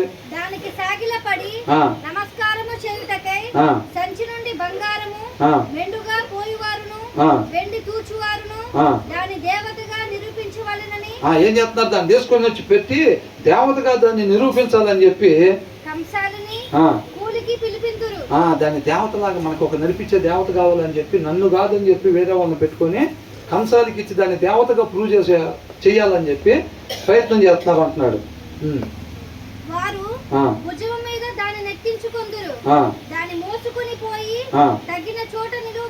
ఆయన ఏమంటున్నాడు? నేను మిమ్మల్ని ఎత్తుకొని పెంచాను, మిమ్మల్ని రక్షించువాడిని నేనే అంటుంటే వాటిని వీళ్ళు మోసుకెళ్తున్నారు.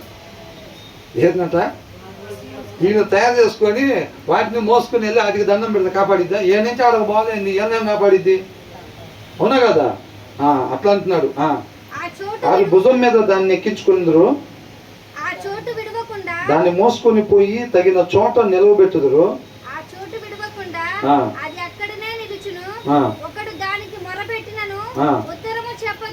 ఏం చెప్పదంట? అది ఆడకు పోవాలో ఆ ప్లేస్ లో కూడా వీళ్ళే మోసుకుని వెళ్ళి అక్కడ పెట్టాలి. అది పెట్టినా అది కాముగా నిలబడి ఉంటుంది తప్ప ఒకటి వచ్చి దాని ముందు మొర పెట్టుకున్నా సరే ఏమి చెప్పదు.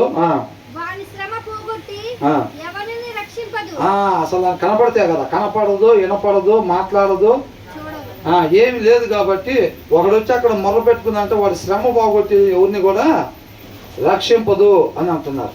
అర్థమవుతుందండి? వాక్యం చదవకపోయి చాలా మంది ఇక్కడ చేస్తున్నారు. బయట పటాలు పెట్టుకుంటున్నారు, పూలు పెడుతున్నారు, ఆ సాంబ్రాణి కడ్డీలు పెడుతున్నారు, కొబ్బరికాయలు కొడుతున్నారు, ఇవన్నీ చేస్తున్నారు బయట తీసుకుని వెళ్ళి. ఎంత బాధపడుతున్నారు అసలు ఆయన్ని. అది భక్తులు అనుకుంటున్నారు వీళ్ళు. ఆచారాలు కూడా చేస్తున్నారా లేదా? ఆచారాలు చేస్తున్నారు, ఇవన్నీ చేస్తున్నాడు. అసలు ఏం చేస్తున్నారు అంటే ఎలా ఉండాలి, ఎలా ఉండకూడదని వాక్యం చదివితేనే తెలిసిద్ది. చదవకపోతే గురి మారిపోయిన వాళ్ళు అక్కడ నుంచొని ఏది చెప్తుంటే దాని ప్రకారం వీళ్ళు నడుచుకుంటూ ఉంటారు. ఆయన 40 దినాలు అంటే 40 దినాలు చేస్తారు, 70 దినాలు అంటే 70 దినాలు చేస్తారు. తెలసొక్కాలు వేసుకోవాలంటే తెలసొక్కాలు వేసుకుంటారు అంతే. ఇక ఆయన ఏది చెబితే అది. ఎందుకు? తెలసొక్కాలు ఏమంటున్నారు అయ్యగారు, వెయ్యాలా లేదా, బైబిల్ తీసి చదువుదాం, అట్లే ఉండదు. వాక్యమైన దేవుడు ఒక ఆయన ఉన్నాడని దీని ప్రకారం మనం నడుచుకోవాలని చెప్పాడని ఆ జ్ఞానం ఉండదు. అయ్యగారు ఏది చెప్తే అయ్యగారు తెల్లదంటే తెల్లది, పసుపు సొక్క అంటే పసుపు సొక్క అంతే. దాంట్లో ఉందా లేదా దాని గురించి అయ్యేమి చెప్పేది లేదు. అయ్యగారు ఏది చెబితే దాని ప్రకారంగా వెళ్ళిపోవటమే.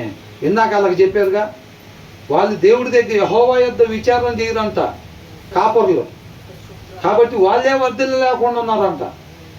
మరి అట్లాంటి అయ్యగారులు మరి ఏదైనా చెబుతారు, దాన్ని బట్టి వీళ్ళందరూ కూడా చేస్తారు. అంటే అలాంటి సంఘాలలో నిండిపోతున్నారంటే ఏంటిది అర్థం? అంతమంది వాక్యాన్ని చదవకుండా ఉంటున్నారని క్రైస్తవులు. అర్థమవుతుందండి? అంతమంది చదవకుండా ఉంటారు. మీకు ఒక విషయం తెలుసా, గురిమారిపోయిన సేవకుడు ఎప్పుడైతే ఉంటాడో ఆయన ఎంత పెద్ద స్టేజ్ మీద ఉన్నా ఆయన వాక్యానుసారంగా చెప్పనప్పుడు వీళ్ళు అక్కడ ఉండలేరు. వాక్యం చదివిన వాళ్ళు, వాక్యం చదివే వాళ్ళకి అర్థమైపోయింది అక్కడ తప్పు చెబుతున్నాడని. అర్థమైతే లేదా? సారాంశం అది కాదు, దాంట్లో ఈయన వేరేగా చెబుతున్నాడు అని అనిపించినప్పుడు వాళ్ళు అక్కడ ఉండలేరు. వాళ్ళు ఉండలేరు అక్కడంతే, వెళ్ళిపోతారు వేరే దగ్గర. అయినా వీళ్ళు ఎవరు వెళ్తలేదు, అక్కడ కుర్చీలు సరిపోకుండా నిండిపోతా ఉన్నారంటే అర్థమైంది? అంతమంది వాక్యం చదవకుండా అయ్యగారు ఏది చెప్తే అదే. రాత్రి 12 గంటలకు క్యారల్స్కి వెళ్ళాలమ్మా మనం అంటే అన్నిలు ఏమనుకుంటారు, ఇదేనా మీ దేవుడు చెప్పింది, నిద్రపోయే వాళ్ళని డిస్టర్బెన్స్ చేయమని చెప్పాడా అని అంటే ఇవన్నీ మాకు అనవసరం. మా అయ్యగారు రాత్రి 12 గంటలకు వెళ్ళి పెద్ద డీజే బాక్సులు పెట్టుకొని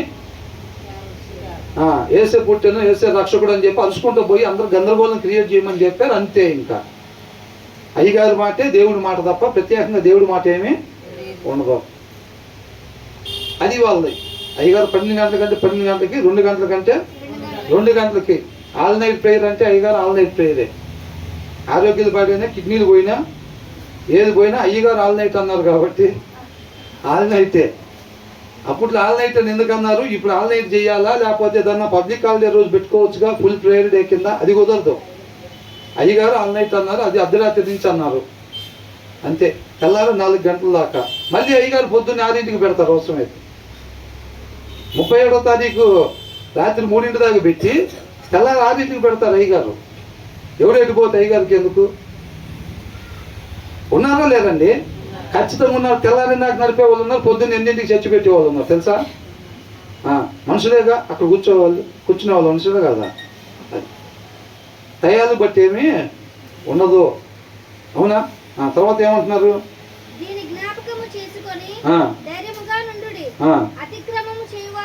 ఎవరంట? అతిక్రమము. క్రమం అనేది ఒకటి ఉండిద్ది మనిషి. ఆ క్రమం ఏంటి? వాక్యాన్ని అనుసరించటం. అవునా? దాన్ని అనుసరించి నడుచుకోవటం క్రమం. అక్రమము, అతిక్రమము చేయువారులారా అంటే క్రమాన్ని మీరేవారులారా, ఉండకూడని రీతిగా ఉండేవారులారా, సృష్టికర్త వద్దని చెప్పిన రీతిగా ఉండేవారులారా అని అంటున్నాడు. దీన్ని ఆలోచించుడి.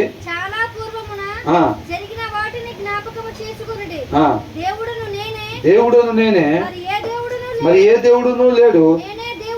నేను దేవుడను, నన్ను పోలిన వాడెవడును లేడు. అయ్యా అసలు ఈ చదువుతుంటే మామూలుగా భయం. ఇట్లా లైట్లు వేసుకుని చదవాల్సిందే, లైట్లు లేకపోతే మాత్రం ఏం లేదు ఇంకా. అవునా?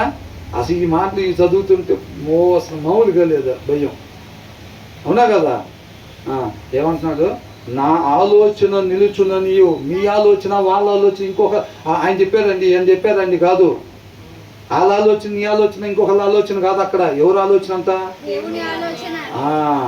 నా ఆలోచన నిలుచుననియు, నా చిత్తమంతు. నీకో చిత్తం, మీ అబ్బాయికో చిత్తం, మీ ఆవిడకో చిత్తం, ఈ చిత్తాలన్నీ తీసుకొస్తే కాదు. ఇక్కడ ఏంటంట? నా చిత్తం నెరవేరుద్ది అంతే. సౌలు పెట్టంగానే సౌలుకు ఓ చిత్తం, వాళ్ళ అబ్బాయికి ఓ చిత్తం, వాళ్ళ సైన్యానికి ఓ చిత్తం, ఇంతమంది చిత్తాలు ఉన్నా కాదు. ఎవరి చిత్తం నెరవేర్చిద్ది? నా చిత్తం నెరవేర్చబడిద్ది అంతే. అవునా కదండి? ఇప్పుడు దావీదుకి చెప్పాడు, ప్రవక్తను పంపించాడు, నువ్వు తప్పు చేసావని అన్నాడు. ఎవరో కాదు నువ్వే అది అన్నాడు. నేను పాపం చేశాను అన్నాడు. ఆయన అట్లా కాకుండా సౌలులా కవర్ చేసుకున్నా సరే దేవుని చిత్తం ఏం ఆగదు. సౌలు దగ్గర ఏమైనా ఆగిపోయిందా? అట్లాగే దావీదు దగ్గర కూడా ఏం ఆగదు. అర్థమవుతుందండి? విధేయత చూపిస్తే వాళ్ళ ద్వారా చిత్తాన్ని నెరవేరుస్తాడు. అవిధేయత చూపిస్తే అయినా ఆయన చిత్తమేమి ఆగదు. కాబట్టి ఆయన చిత్తానుసారంగా ఏది అడిగినా సరే దేవుడు చేస్తాడు. ప్రతి విశ్వాసికి ఉండాల్సిన చిత్తం ఆయన చిత్తమే. మన చిత్తం కావాలి తప్ప మనకి ఇక వేరొక చిత్తం ఉండటానికి వీల్లేదు. అవునండి, అది దాన్ని ఎరిగి నడుచుకోవాలి అంతే తప్ప మనం ముందే ఏదో ఒకటి అనిగేసుకొని జ్ఞానం గల ఆయన రాజుగా ఎన్నుకోడంట. ఆయన ఎన్నుకున్న ఆయనకి జ్ఞానాన్ని దయచేస్తాను అంటున్నాడు. ఆయన అభిషేకించిన ఆయనకి మహాబలాన్ని దయచేస్తా. బలం గలవాడిని నేను సెలెక్ట్ చేసుకోను, నేను అభిషేకించుకున్న వాడికి మహాబలాన్ని, అది ఆయన అంతే. ఆయనగా తెలుసుకోవాలంటున్నాడు. అర్థమవుతుందండి. ఒక కొబ్బరికాయ ఇచ్చో లేకపోతే ఒక 10 రూపాయల కానికి ఇచ్చో లేకపోతే ఇంకోటి ఇచ్చో నీకు నచ్చినట్టుగా చేసుకొని మళ్ళీ ఇటు ఆయన కొందాం లంచాల ద్వారా అంటే ఆయన అట్లాగా అవుడు. ఆ తర్వాత ఏమంటున్నారు,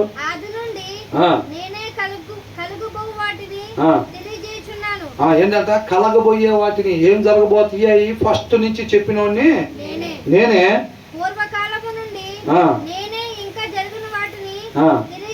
పూర్వకాలం నుండి నేనే ఇంకా జరగని వాటిని, ఇంకా జరగాల్సినవి కూడా ఉన్నాయా లేదా, వాటిని కూడా ఏంటంట తెలియజేయుచున్నాను, రప్పించుచున్నాను.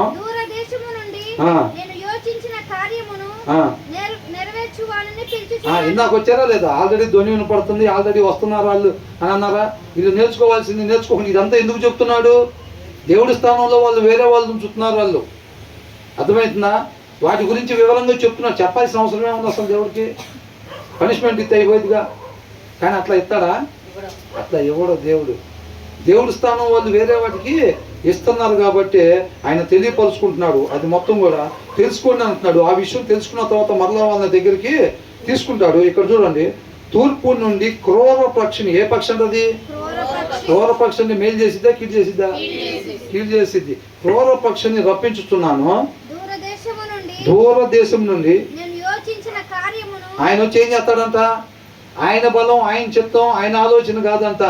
ఏంటంట, నేను యోచించిన కార్యమును, నేను ఆలోచించే కార్యాన్ని. అర్థమవుతుందండి, నేను యోచించిన కార్యమును నెరవేర్చు వాణిని అంటే ఆయన్ని సెలెక్ట్ చేసుకున్నాడు, దేవుడు సెలెక్ట్ చేసుకున్నాడు. అర్థమవుతుందండి, ఈయన ఆలోచన నెరవేర్చడం కోసం అని చెప్పి ఆయన బయలుదేరి వస్తున్నాడు హుటాహుట్. ఆయన కాదు, ఎవరైనా రావాల్సిందే. అవునా కదా, అది అంటున్నాడు. తర్వాత ఏమంటున్నాడు, నేను చెప్పి ఉన్నాను దాన్ని నెరవేర్చెదను, ఉద్దేశించున్నాను సఫలపరచెదను. మాట చెప్పాడంటే అది జరిగిపోయినట్టు అంతే. ఇంకా ఇక దాంట్లో ఇంకేమీ లేదు. ఏంటంట, మాట చెప్తే జరిగిపోయినట్టే. కాబట్టి ఏం చేశాడంట, పిలుచుతున్నాను, నేను చెప్పి ఉన్నాను దాన్ని నెరవేర్చదను, ఉద్దేశించి ఉన్నాను సఫలపరిచేదను. తర్వాత ఏంటంట, కఠిన హృదయులు చెప్పేదాన్ని తీసి పక్కన పెట్టి వాళ్ళకి నచ్చిన దాని ప్రకారం ఉంటారు. చూసారా, అదే హృదయంలో వాక్యం లేకపోతే ఆ హృదయం కఠినంగా మారిద్ది. మాంసపు హృదయంగా ఉండాలి అంటే ఆ హృదయంలో ఏముండాలి, దేవుని మాట ఉండాలి. అవ్వ హృదయం కఠినపడింది కాబట్టే పండు తినింది. అవునా, ఆ హృదయం మాంసపు హృదయం. ప్రతి నరుని యొక్క హృదయం ఎలా ఉండాలంట, మాంసపు హృదయంగా ఉండాలి. అది మాంసపు హృదయంగా ఉండాలంటే దేవుని వాక్యం దాంట్లో ఉండాలి. నరుని హృదయంలో దేవుని వాక్యం ఉంటేనే అది మాంసపు హృదయంగా ఉండిద్ది, దాంట్లో రావాల్సింది వచ్చింది, అంతే, లేకపోతే రాదు. తర్వాత ఏమంటున్నాడు, కఠిన హృదయులై నీతికి ఉండాల్సిన రీతికి దూరముగా ఉన్నవారులారా. అంటే ఉన్నారా లేదా, వాళ్ళు ఉన్నారు దూరంగా, వాళ్ళు అట్లా.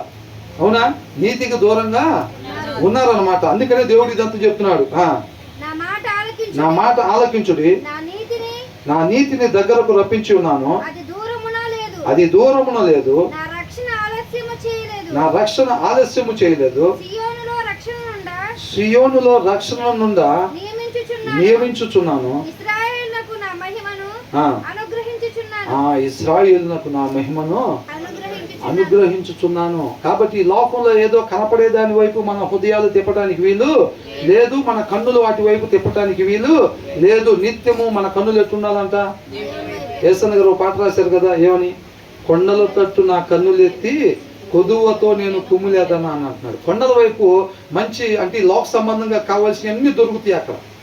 అర్థమవుతుందండి, ధాన్యాలు అవి ఇవి అన్నీ కూడా దొరుకుతాయి, బలమైన ఆహారం దొరికిద్ది అక్కడ. కానీ ఆ కొండల వైపు చూస్తే మనం బతుకు చదవమని చేయలేము. ఎటు చూడాలి, నీవు నాకుండగా అని అంటున్నాడు. అవునా? కాబట్టి మన కన్నులు ఎటువైపు ఎత్తాలంట? ఆయన వైపు మన కన్నులు ఎత్తే వారం ఉండాలి తప్ప ఈ లోకంలో ఏదో మెరుస్తుంటే దాని వైపు మన కన్నులు ఎత్తితే మాత్రం మనం ఎప్పుడు కూడా కొదువుతూనే ఉంటామో. మన కన్నులు ఆయన వైపు మాత్రమే ఎత్తుండే వారంగా ఉండాలన్నమాట. కాబట్టి ఇందుతోటి ముగిద్దాం. ఈ మొదటి వచ్చిన చక్కగా అంటున్నారా, రాజు హృదయం. అక్కడ కనిపించే వాళ్ళలో, కంటికి కనిపించే వాళ్ళలో పెద్దెవరు ఆ రాజ్యంలో? రాజే. అవునా? కాదు ఇక్కడ ఏమంటున్నాడు? ఆ కనిపించే అందరిలో కల్లా రాజు కనపడుతున్నాడు, రాజు పెద్ద. కానీ ఆ రాజు హృదయంలో, ఆ రాజు హృదయం అంట ఎవరి చేతిలో ఉండిద్దంట? యెహోవా చేతిలో నీటి కాలువ వలె ఉన్నది. అది ఎవరైతే ఆయన కృపను పొందుకుంటారో, ఉండాల్సిన రీతికి ఎవరైతే ఉంటారో, ఎవరి జీవితాల పట్ల ఆయన ఆనందం వ్యక్తపరుస్తాడో, అర్థమవుతుందండి? ఎవరి జీవిత విధానం ద్వారా ఆయన్ని ఆనందపరుస్తారో ఆ ప్రవాహాన్ని వారి వైపు తిప్పుతాను అని అంటున్నాడు. అంటే మనం రాజు వైపు చూడాలా? రాజు హృదయం కూడా ఇంకొక ఆయన, రాజులకు రాజు ఆయన చేతిలో ఉందంట. ఆయన వైపు చూడాలా? ఎవరి వైపు చూడాలి? ఆయన వైపు మాత్రమే. ఒకవేళ ఈ దినాన భర్తను చూసుకొని, మా భర్త ఉన్నాడు, ఇంక నా దిగులు లేదు, ఏది ఉన్నా ఆయన చూసుకుంటాడు, నాకు ఆకలి అయినా ఆయన చూసుకుంటాడు, వస్త్రాలు కావాలన్నా ఆయన చూసుకుంటాడు, ఏది కావాలన్నా ఆయన చూసుకుంటాడు అని అనుకుంటున్నావా? లేకపోతే మీ అమ్మ నాన్నోళ్ళు ఉన్నారు, నాకు ఏంటంట మా అమ్మ నాన్నోళ్ళు ఉన్నారు, ఏదున్నా కానీ మా ఆయన సరిగ్గా ఆరోగ్యం బాగోదు, ఎప్పుడు ఉంటాడు ఎప్పుడు ఊడిపోతాడో తెలియదు. మా అమ్మ నాన్నోళ్ళు అయితే బలంగానే ఉంటారు, కాబట్టి నేను వాళ్ళ వైపు చూద్దామని అనుకుంటే సరిపోయిద్దా? కాబట్టి ఆ రాజు ప్రదేశంలో మీ అమ్మ నాన్నలను ఉంచుకుంటున్నావా? లేకపోతే నీ భర్తను పెడుతున్నావా? లేకపోతే నీకున్న బలాన్ని పెట్టుకుంటున్నావా? పిల్లలు ఒకవేళ చదువుకొని ఉద్యోగాలు చేస్తుంటే వాళ్ళ వైపు వాళ్ళు ఉన్నారు, నాకు ఏది ఉన్నా వాళ్ళు చూసుకుంటారు, అవసరమైతే ఆ హాస్పిటల్ చూపించుకుంటాం, ఈ హాస్పిటల్ చూపించుకుంటాం అని అనుకుంటున్నావా? ఫీజు టక్కన ఫోన్పే ద్వారా కొడతాడు మీ అబ్బాయి, హాస్పిటల్ దాకా పోతే ఏం చేస్తాడు? వ్యవహారం హాస్పిటల్ దాకా బాగాలేదు అనుకోని ఏం చేస్తాడు? అదే డబ్బులు ఎటు ఖర్చు పెట్టాలి? బాక్స్కి, గుంట ఆయనకి, అవునా? వీటికి ఖర్చు పెట్టాల్సి వచ్చింది అబ్బాయి. మిగతా కార్యక్రమం, ఆ కార్యక్రమాలు చూసుకుంటాడని నువ్వు ఆశపడ్డావు, చూడాల్సినకి వెళ్ళి చూడకపోతే ఆ కార్యక్రమాలు చూస్తాడు అనుకునే అబ్బాయి ఈ కార్యక్రమాలు చూడాల్సి వచ్చింది, అవునా కదా? కాబట్టి ప్రతి ఒక్కరి కన్నులు ఎటువైపు ఉండాలంట? సమస్తం చేయగలవాడిని నేనే. చిన్నపిల్లల దగ్గర నుంచి ముద్దు వచ్చే వరకు, మీ తల వెంట్రుకలు నడిచిపోయేంత వరకు కూడా మిమ్మల్ని ఎత్తుకుని రక్షించేవాడును నేనే. నాకు సమానంగా ఎవరిని పెడతావు తీసుకొచ్చి? మీ ఆయన పెడతావా? మీ అమ్మనాన్నను చూసి నువ్వు ధైర్యపడుతున్నావా? ఎవరిని బట్టి నువ్వు అతిశయపడేవాడికి ఉన్నావు? ఎవరిని బట్టి ధైర్యంగా నీ జీవితంలో ముందుకు సాగుతున్నావు అని అంటున్నాడు. నా మార్గాన్ని నేను చేస్తా, అటు చేస్తా అని చెబుతున్నావా? ఈ సరైన మార్గంలో నువ్వు నడవాలి అని అంటే నువ్వు, నీ పట్ల నాకున్న చిత్తం ఏంటో దేవుడికే తెలుసు. ఆ చిత్త ప్రకారంగా నడపాలంటే నీ తాట నేను మాట్లాడించాలి, నీ చేత నేను ప్రవర్తింపజేయాలి, అవునా కదా? నువ్వేంటో తెలుసుకొని దాని ప్రకారంగా మనం నడుచుకోవాలి. విశ్వాసపు నేత్రాలతో మనం ముందుకు సాగే వారంగా ఉండాలన్నమాట. దేవుడికి మహిమ కలుగుతాడు.